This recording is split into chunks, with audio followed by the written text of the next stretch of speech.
palabra y vida. Hoy es el viernes de la quinta semana del tiempo ordinario. Un viernes que es 15 de febrero. No celebramos de manera particular ningún santo, la memoria de ningún santo.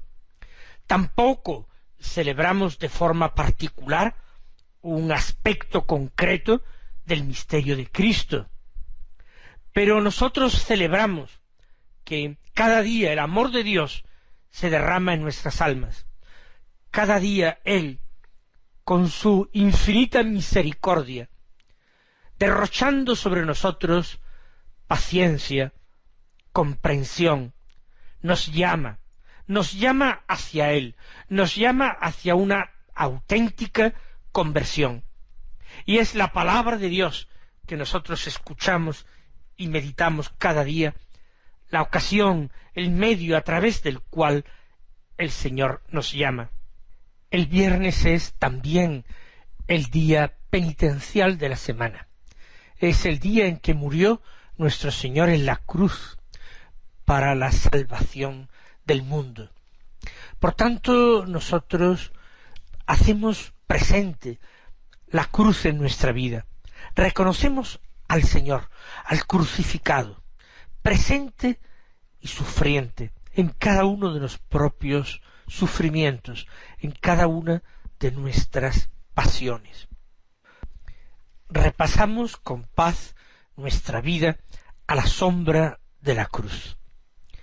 Que no nos asuste encontrar en nuestro pasado, en el pasado de nuestra vida, algo incómodo. Que no nos asuste nada. Incluso en medio de la basura aparecerán también, porque así Dios lo quiere, perlas y gemas que habrá que pulir sin lugar a dudas, pero que Dios quiere aprovecharse de ellas para llevarnos hasta su propia belleza y transformarnos en esa belleza que emana de Él. Cuando sea elevado sobre la tierra, se refiere Jesús a la cruz, en medio de ese horror, en medio de ese dolor, atraeré a todos hacia mí. Pediremos que el Espíritu Santo vivifique la llamada que Dios nos hace, que Él sea para nosotros gracia de todas las gracias, que el Espíritu Santo ilumine la cruz con un resplandor que no la haga temible, sino que la haga extraordinariamente atractiva. Digamos con el salmista: ojalá escuchéis hoy su voz, no endurezcáis vuestro corazón. Vamos nosotros a escuchar la palabra de Dios que se proclama el día de hoy. Estamos leyendo y meditando el Evangelio de San Marcos. En el capítulo 7 tomamos hoy los versículos 31 al 37 que dicen así: En aquel tiempo dejó Jesús el territorio de Tiro, pasó por Sidón, camino del lago de Galilea, atravesando la Decápolis. Y le presentaron un sordo que además apenas podía hablar, y le piden que le imponga las manos. Él, apartándolo de la gente a un lado, le metió los dedos en los oídos y con la saliva le tocó la lengua, y mirando al cielo, suspiró y le dijo: Efetá, esto es, ábrete. Y al momento se le abrieron los oídos, se le soltó la traba de la lengua y hablaba sin dificultad. Él les mandó que no lo dijeran a nadie, pero cuanto más se lo mandaba, con más insistencia lo proclamaban ellos. Y en el colmo del asombro decían: todo lo ha hecho bien, hace oír a los sordos y hablar a los mudos. Recuerden ustedes el encuentro que Jesús ha tenido con aquella mujer fenicia, griega, de Siria. Todo eso nos había dicho San Marcos en el Evangelio de la misa de ayer. Ahora Jesús se marcha del territorio de Tiro.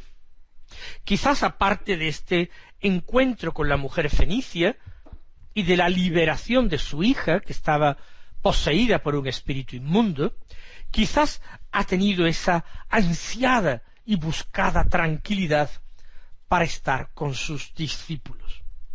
Pero ahora se impone el regreso a Palestina. Pasó por Sidón, camino del lago de Galilea, atravesando la Decápolis. Si miramos en un mapa, se trata de dar un rodeo muy grande. No hay que pasar en absoluto por la Decápolis para ir desde el territorio fenicio camino del lago de Galilea. Jesús da un rodeo, se interna en este territorio de la Decápolis. Y allí le presentan a un sordo que además apenas podía hablar, y le piden que le imponga las manos. Consideremos la situación. Se lo presentan porque Jesús era ya conocido también en aquella región de la Decápolis. Estamos en un ambiente de religiosidad judía, aunque estemos lejos de Jerusalén, pero no estamos en territorio pagano fenicio. Y le presentan a un sordo que apenas podía hablar. Claramente se trata de un sordo mudo, alguien que al no poder captar los sonidos, difícilmente puede aprender a reproducirlos, a modular con sus cuerdas vocales palabras humanas. Apenas podía hablar. Y a Jesús le piden no ya que cure a este hombre, sino que le imponga las manos. Por supuesto que le imponga las manos para curarle, pero como en otras ocasiones le indican al Señor la forma y manera en que curarlo. Así lo había hecho también Jairo cuando rogó a Jesús por su hija de 12 años, que estaba gravemente enferma, a punto de morir. Ven a mi casa, imponle la mano, y mi hijita quedará curada. Así se había expresado aquel jefe de sinagoga llamado Jairo. También hemos dicho en alguna ocasión en este programa que el Señor condesciende con la debilidad humana, que toda la forma en que la gracia de Dios llega a nosotros, los hombres, también a los cristianos del siglo XXI, es a través de signos sensibles que nos permiten entender esa transfusión de gracia. No que el Señor no pueda darnos su gracia de otra manera más puramente invisible, espiritual, pero en la intención de Dios que condesciende con nuestra debilidad, la forma usual de comunicación de la gracia se amolda a la estructura sacramental. Un signo visible, un signo sensible que se puede captar por los sentidos, al cual se une la efusión de esa gracia de ese don invisible, que es la gracia de Dios, la misma vida de Dios que nos une a Él. Le piden que le imponga las manos, pero también podría darse un deseo sutil de manipular al Señor. A Él no quieren dejarlo actuar a su aire. Recuerden ustedes que si no era en la Decápolis, era allí cerca, donde Jesús había liberado a un endemoniado, poseído por legión, una multitud de demonios. Y la gente le había pedido que se marchara de su territorio. ¿Por qué? Porque la piara de cerdos se había abalanzado por el acantilado hasta el lago y se había ahogado. De esa manera no quieren los hombres que Jesús ejercite su ministerio de curación, su ministerio de misericordia. Por eso le ponen límites, le indican modos, formas de actuar. Que el sordo mudo quede curado, pero al estilo de ellos, no al estilo de Jesús. Y Jesús condesciende en el sentido de que va a utilizar signos externos, bien visibles, pero no va en esta ocasión a imponer la mano. En otras ocasiones sí que lo hará, pero no en esta, para marcar su distancia y su independencia en relación a las gentes. Él tiene un corazón misericordioso y compasivo, y va a atender a esta petición. Se compadece de aquel hombre. De hecho, él es enviado por el Padre a anunciar a los hombres la salvación, a anunciarla con palabras, predicando el Evangelio del reino, predicando la cercanía de ese reino y la exigencia de la conversión, pero además de con palabras, va a anunciar el Evangelio con signos de vida, que hablen de la voluntad de Dios sobre el hombre, que es una voluntad precisamente de vida, de salvación, de felicidad para el hombre. Ahora Jesús aparta a aquel hombre de la gente, apartándolo de la gente a un lado.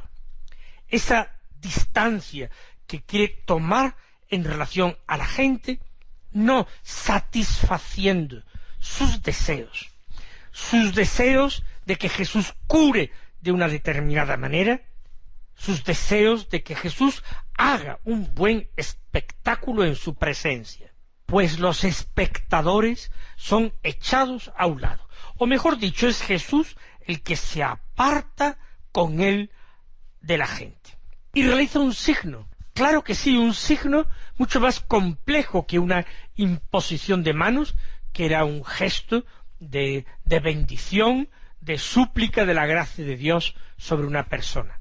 Jesús lo que hace es meterle en el oído un dedo, le metió los dedos en los oídos, y luego tocarle la lengua con su propia saliva. Toca aquello que necesita curación, abrir los oídos, y los abre con su propia mano, con su dedo, porque el dedo de Jesús es el dedo de Dios, que representa el poder de Dios. Y la voz de Dios es como la voz de las aguas torrenciales, dicen los salmos. Y también nos dice la palabra de Dios, que todos los hombres podrán oír la palabra de Dios. Este no va a ser una excepción. Y el dedo de Jesús abre el camino del sonido de la palabra a sus oídos. Pero también su lengua, que hasta ahora es una lengua muda o una lengua torpe para expresarse, es tocada con la saliva de Jesús. Y si el roce con la orla de su manto curaba a los enfermos, que eran sacados de sus casas y alineados en la plaza o en la calle, para que Jesús al pasar los curara, con mucha más razón este contacto, digamos, boca a boca, la saliva de Jesús en la lengua de aquel hombre, obra la sanación. Jesús, mirando al cielo, suspiró y le dijo, Éfeta, esto es, ábrete. Jesús mira al cielo expresando de esta manera que es el poder de Dios quien hace el prodigio, que no vean los hombres ninguna forma de magia, que su misión no era ser un sanador, un curandero, sino que él había venido a realizar la voluntad del Padre y a anunciar el mensaje de parte de Dios. Por eso mira al cielo y suspira, y ese suspiro que brota de su pecho puede expresar por una parte su tristeza ante la actitud de los hombres, que todo lo santo a veces lo mancillan con su deseo de novedades, de espectáculo, con su deseo de manipular al mismo Dios y ponerlo a su servicio, en vez de decidirse sinceramente a ponerse al servicio de Dios. Quizás ese suspiro es expresión de su tristeza, quizás también su suspiro mirando al cielo es expresión de su nostalgia del Padre y de su amor inmenso al Padre. Y le dice Jesús, Efetá, que es una palabra aramea, significa ábrete. Jesús manda abrirse el oído de aquel hombre y manda abrirse a la lengua de aquel hombre. Y al momento, y esto es de destacar, que es al momento, no es una curación progresiva, no, inmediatamente se le abrieron a ese hombre los oídos y se le soltó la traba de la lengua y hablaba sin dificultad, lo que sigue siendo particularmente milagroso, porque aquel hombre naturalmente tendría que haber empezado a partir de entonces a aprender a hablar.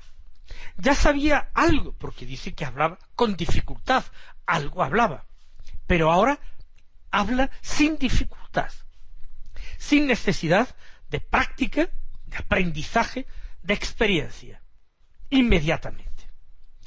Y él mandó que no se lo dijeran a nadie. De nuevo el Señor pide este silencio sobre los prodigios que realiza. Él quiere que el testimonio que se dé de él, incluso de sus milagros, sea un testimonio creyente.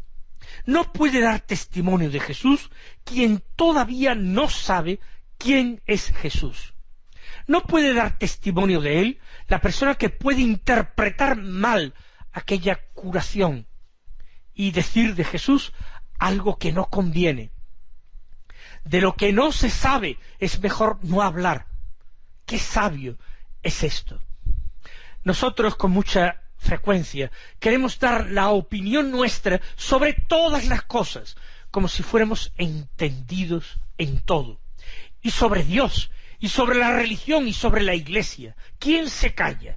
¿Quién es capaz de permanecer en silencio y no estar dando su opinión y querer imponerla, como si conociéramos nosotros también a Dios, como si conociéramos también su misterio, y el misterio de su cuerpo místico, del cuerpo místico de Cristo que es la Iglesia?